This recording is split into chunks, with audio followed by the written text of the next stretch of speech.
Bonjour à tous, soyez les bienvenus sur le site de l'église évangélique de Chanteloup-Lévis. Nous sommes vraiment ravis, encore heureux de vous retrouver, de nous retrouver ensemble sous le regard du Seigneur. Et nous allons passer un moment, je crois qu'un moment béni, parce que Dieu est là, un moment extraordinaire, ensemble dans cette soirée, dans ces moments de prière. C'est déjà la rentrée et je puis vous assurer que nous sommes très activement à l'œuvre pour préparer toute cette rentrée qui est déjà là devant nous. Donc incessamment sous peu, bien sûr, je vous donnerai plus de détails. Hier, nous nous sommes retrouvés avec toutes les entreprises, tous les corps de métier, pour préparer effectivement cette dernière ligne droite pour la finalisation donc, des travaux. Alors on est content pour toute cette rentrée, tous les projets de Dieu pour chacun d'entre nous, et ensemble, Dieu nous fait la grâce de pouvoir participer dans toute son œuvre. Je voudrais bien sûr laisser toutes ces quelques sujets de prière sur vos cœurs, bien entendu. Prions pour la réouverture, prions pour cette rentrée, la rentrée dans nos nouveaux locaux. Prions bien sûr pour toutes ces corps de métier, toutes ces entreprises qui, pendant des mois et des mois, ont travaillé pour la construction du nouveau lieu de culte. Prions pour cela. Prions également pour les autorités. Prions pour les autorités qui nous gouvernent.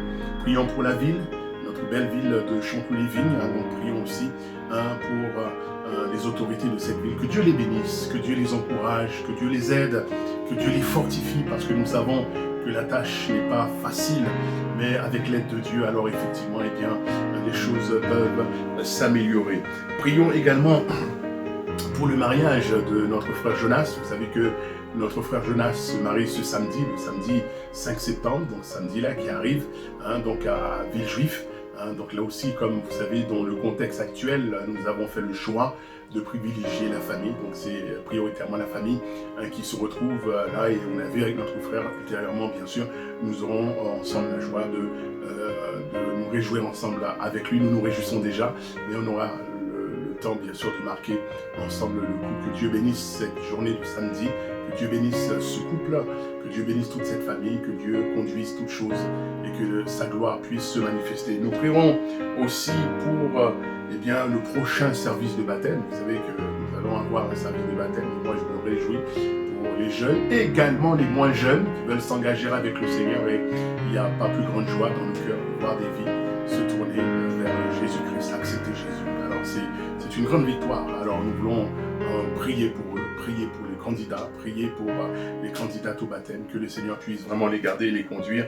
Et nous prions également pour nos aînés, nos cheveux blancs, bien-aimés, que Dieu les fortifie dans leur âge, que Dieu les renouvelle, que Dieu les garde. Nous prierons pour ceux aussi qui ont une santé fragile, nous les porter ensemble au trône de la grâce de Dieu. Avant d'entonner quelques chants, nous allons prendre le temps et nous allons remettre ces moments entre les mains du Seigneur. Nous allons ensemble lui demander toute sa grâce pour ces moments, et que vraiment le Seigneur puisse diriger. Nous prierons également, bien sûr, pour toute la rentrée scolaire. Donc il y a les enfants, les jeunes qui rentrent à l'école. Nous voulons que cette rentrée se passe bien. Et pour cela, nous voulons les porter au trône de la grâce de notre Dieu. Père Céleste, notre Dieu, notre Père, nous te louons et nous te rendons grâce pour tout ce que tu fais. Et nous savons que tu fais toutes choses bonnes en son temps. Et on se réjouit de cela. Seigneur, nous voulons te remettre cette soirée de prière. Et nous prions afin que ton bon esprit nous conduise, nous guide ce soir. Seigneur, merci encore pour ta parole qui va être ouverte. Conduis-nous en toutes choses, mon Dieu, au nom de Jésus, ton Fils. Abondamment, bien au-delà de tout ce que tu demandes au travers de la puissance qui agit en toi. Dieu est capable de faire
Le moment tant attendu, bien aimé, le temps où la Bible, où la parole de Dieu va être ouverte, et que, comme dit ce merveilleux chant, merveilleux cantique, ouvre pour moi le Saint-Livre, lis un récit du Sauveur. Et ce soir, nous allons ouvrir ensemble le Saint-Livre. D'ailleurs, j'en profite pour faire un clin d'œil à notre sœur Émilie, bien sûr, c'est très bien Émilie, hein.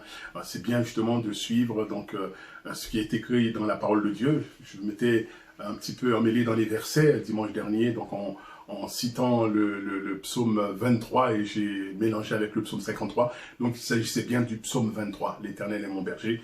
Merci Émilie d'avoir fait la remarque, c'est une très bonne chose et il nous faut vraiment ensemble, comme les chrétiens de Béret, on lit pour voir si ce qu'on entend, ce qu'on nous dit, c'est écrit. Alors que Dieu soit béni pour cela. Alléluia.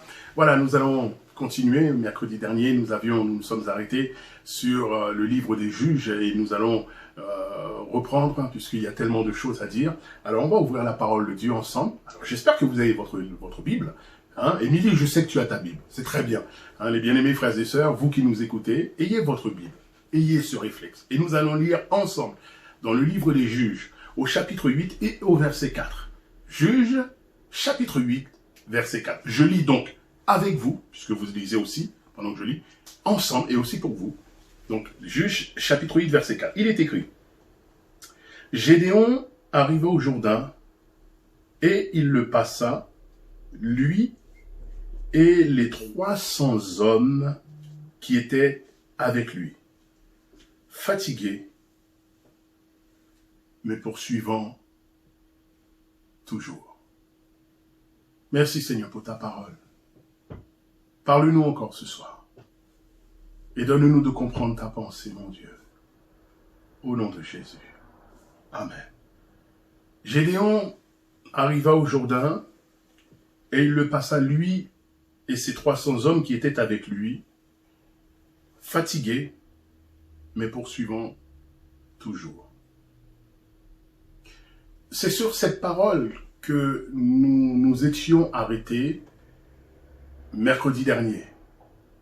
Fatigués, mais poursuivant toujours. Épuisés, mais poursuivant toujours. Nous avions vu mercredi dernier que Dieu est celui qui renouvelle les forces.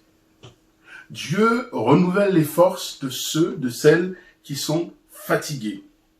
Et au travers de la bouche du prophète Ésaïe, chapitre 40, verset 31, il est dit « Ceux qui se confient en l'Éternel renouvellent leurs forces. » Ceux qui se confient en l'Éternel renouvellent leurs forces. Et c'est vrai, mes amis, frères et sœurs, face à tout ce qui est là pour nous épuiser, pour nous fatiguer, pour nous amener à bout de nos forces, que ce soit, bien sûr, les soucis de la vie.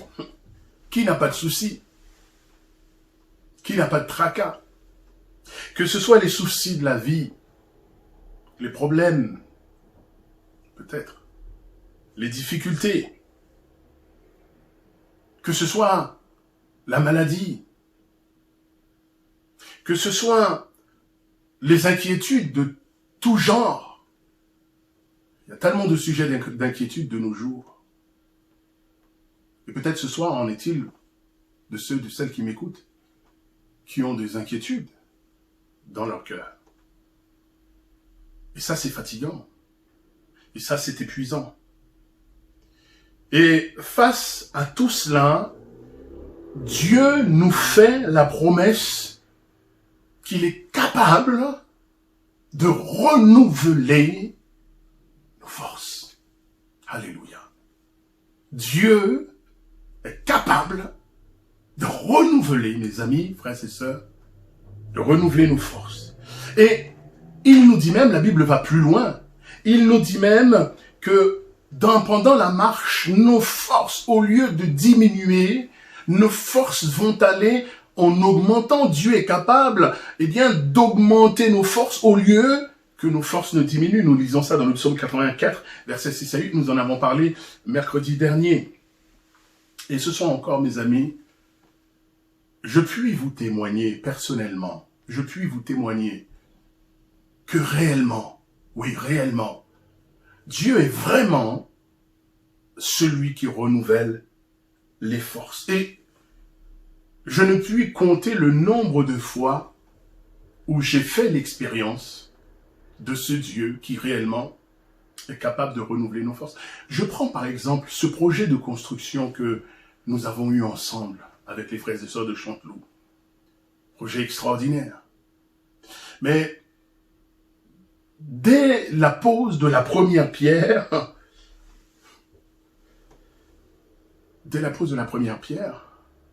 les soucis ont commencé.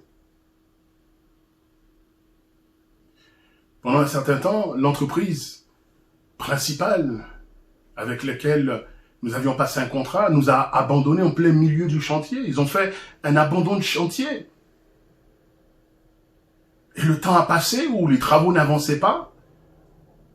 1 mois, 2 mois, 3 mois, 4 mois, 5 mois. Et nous avons vu, mes amis, pour faire face à cela, nos finances qui ont fondu comme peau de chagrin.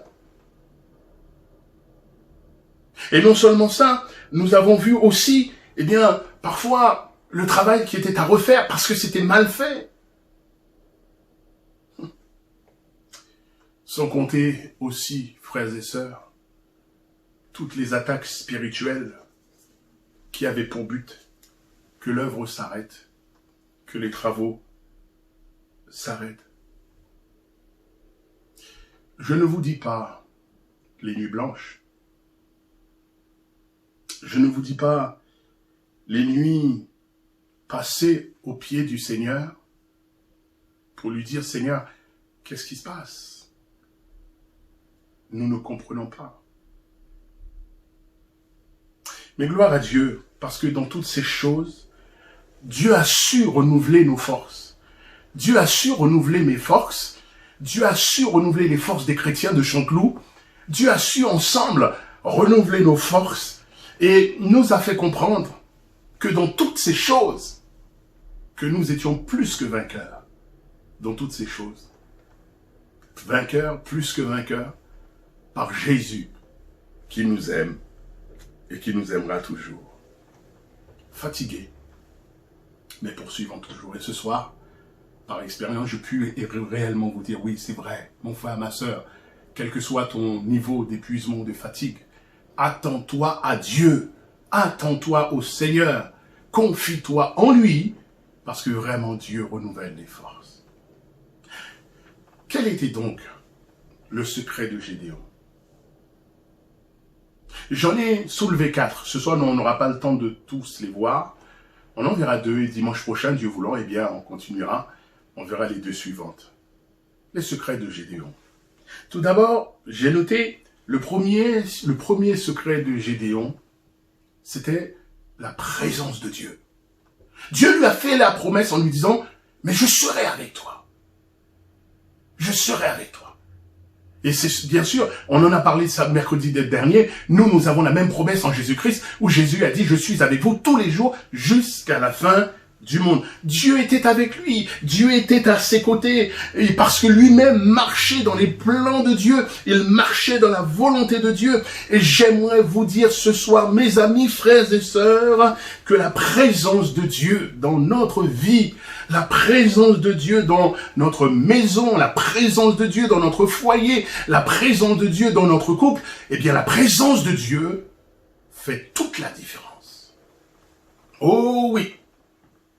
La présence de Dieu dans une vie, dans un foyer, dans une famille, dans un couple, dans une église, la présence de Dieu fait toute la différence. Car mes amis, frères et sœurs, si Jésus est dans notre barque, et il est dans notre barque, je puis vous dire ce soir, peu importe les vents contraires, Jésus saura nous aider à surmonter les vents contraires et à en triompher.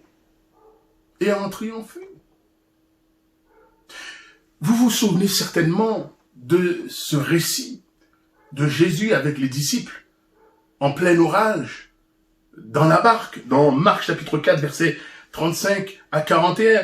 Il nous est dit que les disciples étaient là dans la barque, ils ramaient mais rien à faire. La mer était déchaînée, les vents contraires s'étaient levés et ils ont pris peur. Ils ont pensé que ils allaient couler. Ils ont pensé que leur barque allait s'enfoncer dans l'eau. Et pire encore, Jésus qui était dans la barque, nous est-il dit, Jésus à la poupe dormait. Alors ils vont réveiller Jésus dans la panique. Et ils vont dire à Jésus, Marc 4, 38, « Maître, nous sommes perdus, selon la version de la Bible Semeur. Maître, nous sommes perdus et tu ne t'en soucies pas. » Verset 39, il est dit, « Il se réveilla, parla, il, c'est Jésus, se réveilla, parla sévèrement au vent, ou menaça le vent, et ordonna au lac, « Silence, tais-toi !» Le vent tomba, et il se fit un grand calme. Les disciples ont pris peur. Les disciples, face à la tempête, face au vent contraire, ils ont pris peur. Ils ont eu peur. Et mes amis, frères et sœurs, en toute honnêteté, reconnaissons-le, combien de fois, face aux difficultés, face aux problèmes, en fait, face à tout ce qui nous dépasse, et pour lesquels nous sommes conscients que nous ne pouvons rien faire, combien de fois n'avons-nous pas, nous aussi, pris peur? La barque était secouée par les vagues. Et la barque, c'est l'image de notre cœur, qui peut être assailli par le vent contraire, par de multiples craintes, par les diverses craintes, les diverses peurs qui peuvent assaillir nos cœurs. Jésus, dans la barque, représente la foi qu'il y a dans notre cœur. Parfois, nous pouvons penser que Jésus dort, que Dieu ne se soucie pas de toi, de tes problèmes, de tes inquiétudes, de tes tracas. Parfois, cette pensée peut traverser l'esprit. Mais j'aimerais te dire ce soir qu'il n'en est rien. Vous connaissez ce chant chrétien qui dit « Il n'a pas dit que tu couleras. Il n'a pas dit que tu sombreras. Il a seulement dit « Allons de l'autre bord. » Et Jésus dans la barque, mes amis, eh bien, est notre garantie. Et si au milieu des vents contraires, au milieu de la barque, je me souviens, je rappelle, je repasse dans mon cœur que Jésus est là, que Jésus est présent avec moi, alors mes amis, mon cœur cessera de s'agiter, ton cœur cessera de s'agiter, et la crainte s'enfuira. Et la crainte s'enfuira. L'Ecclésiaste dira, Ecclésiaste chapitre 4, verset 12, nous parlons de la corde à 3 fils, l'Ecclésiaste dira, « Et si quelqu'un est plus fort qu'un seul, les deux peuvent lui résister. » Écoutez bien. Et la corde à 3 fils ne se rompt pas facilement. La corde à 3 fils ne se rompt pas facilement. Savez-vous, mes amis, ce qui rend fort, ce qui fait que une corde est forte, ce qui donne à une corde toute sa force, le savez-vous? Bien, en fait, c'est la quantité et la qualité de lien qui forment cette corde, c'est ça, qui marque sa solidité. Plus cette corde a de liens, plus elle est solide, plus elle est forte.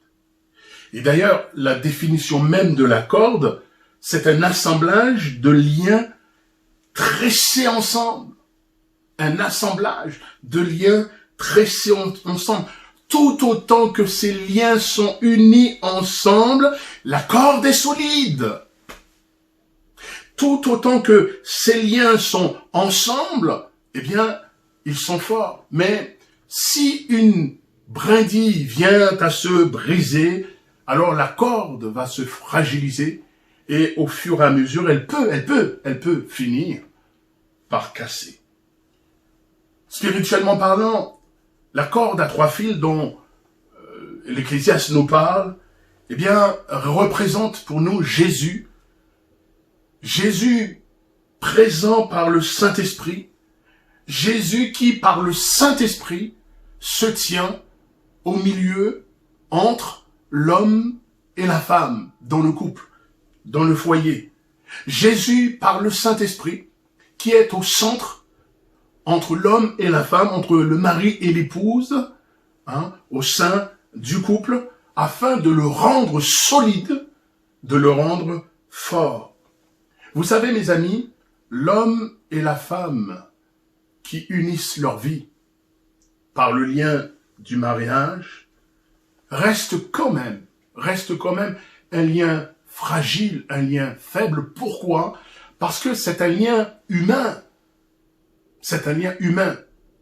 Mais là où la différence se fait, c'est lorsque Jésus, qui est la troisième corde, alléluia, Jésus qui est la troisième corde, Jésus, je pourrais dire en fait, qui est la corde principale, qui est la corde puissante, eh bien, lorsque Jésus vient tresser avec la corde de l'homme, la corde de la femme, pour rendre le lien divinement plus solide. Pour rendre le lien surnaturellement, divinement, beaucoup plus solide. En fait, c'est la présence de Jésus par le Saint-Esprit au milieu du couple, au milieu du foyer. C'est cette présence divine, mes amis, frères et sœurs, qui renforce la solidité de la corde, la solidité du mariage, la solidité de l'union de l'homme et de la femme. Et c'est cette présence divine qui permet à ce foyer, à ce couple, de rester ferme, de rester solide, malgré parfois les vents contraires. Ainsi, mes amis, frères et sœurs, le couple, avec l'Esprit de Dieu, peut avancer avec fermeté sur le chemin de la vie et parfois, malgré parfois les multiples épreuves, les multiples vents contraires, les vents qui vont à l'encontre. Malgré tout cela, même fatigués, même épuisés, Dieu leur donnera toujours la force de continuer ensemble, d'avancer ensemble et de tenir ferme ensemble. Alors, j'aimerais vous poser cette question ce soir, ma amie, mon frère, ma sœur, qui que vous soyez. Avez-vous Jésus au centre de vos vies? Mon ami, as-tu mis Jésus au centre de ta vie? Mon frère, ma sœur, Jésus est-il au centre du foyer? Christ est-il au centre du couple? Christ est-il au centre de la famille? Parce que ça, c'est capital, c'est primordial, et c'est ce qui est le plus important. Est-ce que Jésus est au centre de votre famille? Parce que, sachez-le bien, c'est la présence de Jésus par le Saint-Esprit qui vous donnera la force d'avancer lorsque ceux qui, sans Jésus, vont s'arrêter, vont se diviser, vont se séparer, vont se dissoudre. Mais si Jésus est là, alors il vous donnera la force, même parfois fatigué, de poursuivre encore. Ensemble, nous sommes beaucoup plus forts. Gloire à Dieu. Deuxième secret de Gédéon, et je m'arrêterai à ce deuxième secret, c'est l'unité. L'unité. Il est dit dans Juge chapitre 4, verset 8, écoutez bien, Gédéon arriva au Jourdain, et il passa, lui et ses 300 hommes qui étaient avec lui. Il passa le Jourdain, lui et ses 300 hommes qui étaient avec lui. Et on voit que dans ce passage, j'aime à dire que chaque mot de la Bible compte, chaque mot de la Bible est important, chaque mot de la Bible a son poids, sa signification. Lui et ses 300 hommes qui étaient avec lui. Il n'est pas dit lui et ses 300 hommes qui étaient contre lui. Mais ces 300 hommes n'étaient pas contre lui, mais ces 300 hommes, mes amis, frères et sœurs, étaient avec lui. En fait, ces hommes avaient compris qu'ils étaient en fait dans le même camp. Ils avaient compris qu'ils menaient le même combat, qu'ils avaient les mêmes objectifs, qu'ils affrontaient le même ennemi. Et vous savez, mes amis, il n'y a rien de plus terrible. Il n'y a rien de plus dramatique pour un peuple, pour une nation, pour une famille, pour un foyer, pour un couple, pour une église. Il n'y a rien de plus terrible lorsque, au lieu d'être avec, au lieu d'être ensemble, on est contre. L'un contre l'autre. Le frère un tel contre le frère un tel. La sœur un tel contre la sœur un tel. Le mari contre l'épouse, l'épouse contre le mari. Les parents contre les enfants contre les parents, ainsi de suite, etc., etc. Oh, mes amis, ensemble, nous sommes plus forts. Ensemble, nous sommes beaucoup plus forts. Unis, ensemble, nous sommes plus forts. Il y a un adage, il y a même un pays qui a ce dicton sur son passeport, l'union fait la force. C'est dommage qu'il ne l'applique pas. Mais réellement, l'union fait la force. Unis, nous sommes plus forts. Les 300 hommes de Gédéon, ils avaient compris cela. Ils étaient avec Gédéon et pas contre Gédéon. Ils étaient unis ensemble, menant ensemble le même combat, affrontant le même ennemi, ayant les mêmes objectifs. D'ailleurs, nous le voyons que dans toute la parole de Dieu, l'unité nous est parlée. Jésus lui-même a prié pour l'unité des siens, pour l'unité de ses disciples dans la prière sacerdotale. Dans l'évangile de Jean, chapitre 17, verset 20, je lis avec vous et pour vous, Jean 17, 20, Jésus dira, ce n'est pas pour eux seulement que je prie, mais encore pour ceux qui croiront en moi par leur parole, afin que tous soient un, comme toi, Père, tu es en moi et comme moi je suis en toi, afin que eux aussi soient un en nous, pour que le monde croie que tu m'as envoyé. Et continuons au verset 23 en disant, moi en eux et toi en moi, afin qu'ils soient parfaitement un. Jésus a prié pour l'unité de son Église, de ses disciples, de siens. Et il ira même jusqu'à dire, dans l'évangile de Marc, chapitre 3, verset 24, selon la version de la Bible du Semeur, il dira, si une famille est divisée, cette famille ne peut pas subsister. Et je pourrais, pour actualiser, étendre cette réflexion en disant, mes amis, frères et sœurs, si un pays, si un peuple, si une nation, si une famille, si un foyer, si un couple, si une église est divisée, elle ne peut pas subsister. Elle ne peut pas subsister. Oui. Unis, nous sommes plus forts. Alléluia. Et mon frère, ma sœur, mes amis, ce soir, j'aimerais vous interpeller et vous dire ce soir, quels que soient vos griefs, quelles que soient vos mésententes, quels que soient vos différends, je vous invite ce soir et j'ai envie de vous dire ce soir, mes amis, mon frère, ma sœur, papa, maman, mari, époux, épouse, époux, enfant, réconciliez-vous. Réconcilie-toi. Faites la paix. Enterrez la hache de guerre. Pardonnez-vous réciproquement. Vivez en paix. Restez en paix. Parce que unis, vous êtes plus forts. Unis, vous êtes beaucoup plus forts.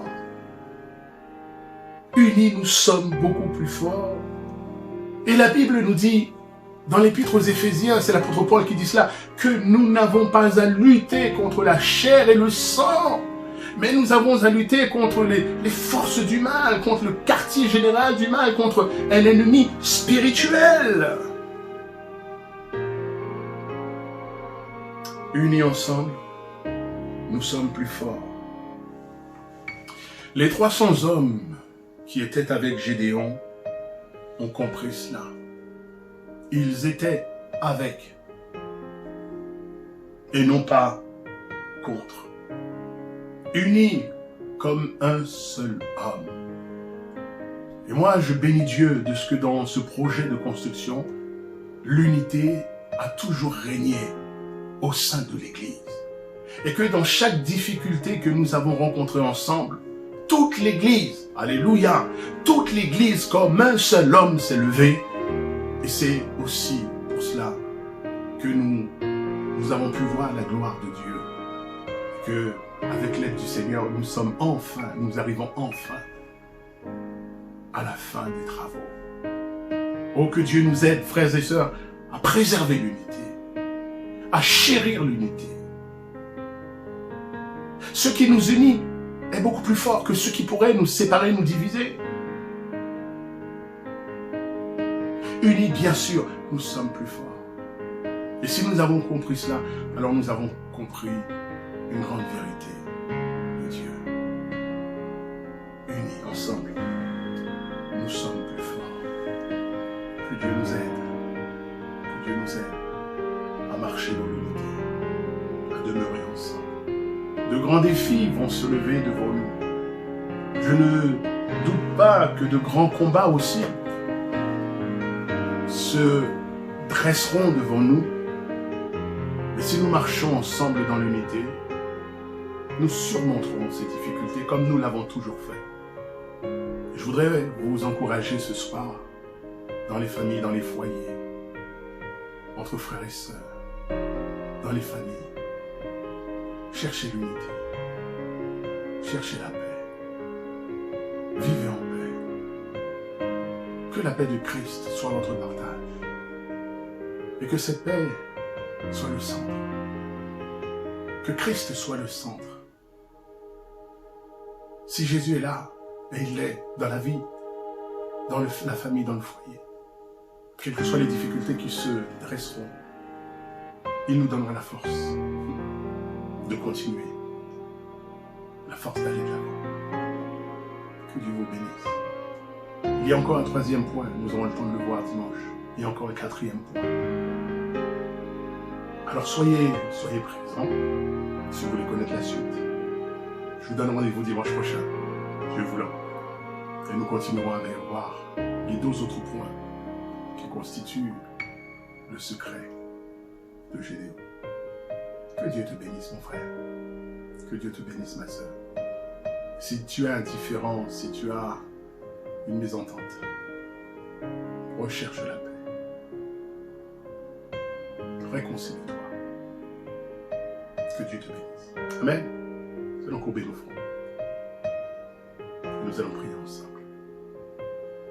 Je te bénis, Seigneur. Et je te rends grâce pour ta divine parole. Merci parce que tu nous as fait la promesse que tu es avec nous tous les jours, jusqu'à la fin du monde. Et c'est vrai, Seigneur, réaliser, comprendre que tu es présent dans notre cœur, dans notre vie. Parfois, nous traversons les vents contraires, parfois les ouragans sont là. Mais si nous nous rappelons que tu es aussi présent avec nous, alors nos cœurs ne s'agitent plus, la crainte s'enfuit. Et ta paix est notre partage. Je te rends grâce, Seigneur, parce que tu nous encourages à marcher unis, à rester unis. Merci parce que nous sommes tes enfants, nous sommes ton peuple, nous appartenons à ton royaume. Seigneur, nous servons le même Maître, le même Seigneur. Et c'est vrai que parfois l'ennemi veut essayer de voiler cela à nos yeux, parfois de semer la discorde. Aide-nous à marcher ensemble. Aide-nous, Seigneur, à demeurer unis ensemble, à faire face ensemble, à faire front ensemble. Ce soir, je prie, Seigneur, pour toutes les familles qui sont peut-être divisées, tous les foyers divisés, pour toutes les couples qui se divisent. Je prie dans le nom de Jésus, afin qu'ils comprennent, Seigneur, que unis ensemble, ils sont plus forts. Qu'ils te mettent au centre de leur vie, parce que ta parole nous dit que la corde à 3 fils se rompt difficilement. Ça ne veut pas dire qu'elles ne seront jamais, mais difficilement. Seigneur, sois le centre de toute vie, de tout couple, de tout foyer, de toute famille, comme tu es au centre de l'Église. Je bénis ton nom, Seigneur. Merci pour mes frères, merci pour mes sœurs. Merci, Seigneur, pour l'unité que tu as mis en nous. Nous te louons ce soir et nous te rendons grâce dans le glorieux nom de Jésus, ton Fils, Père. Amen.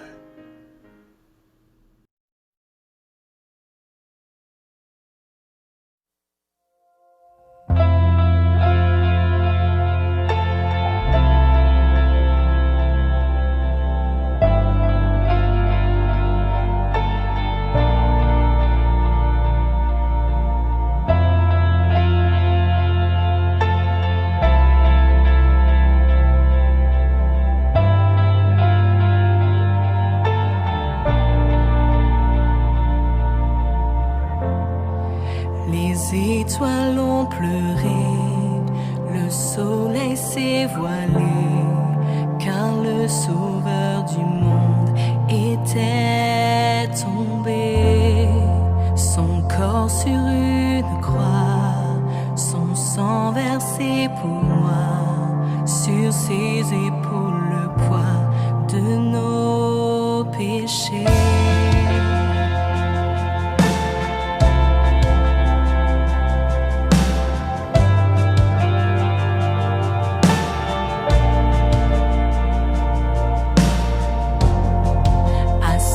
Tout dernier souffle, le ciel s'est détourné, le Fils de Dieu gisait dans les ténèbres, une guerre dans le tombeau, livrée contre la mort, pour terrasser l'enfer à jamais. Alors la terre trembla, à jamais.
triomphé. Chantons Alléluia, chantons Alléluia, chantons Alléluia. L'agneau a triomphé. Chantons Alléluia, chantons Alléluia, chantons Alléluia. L'agneau a triomphé. Chantons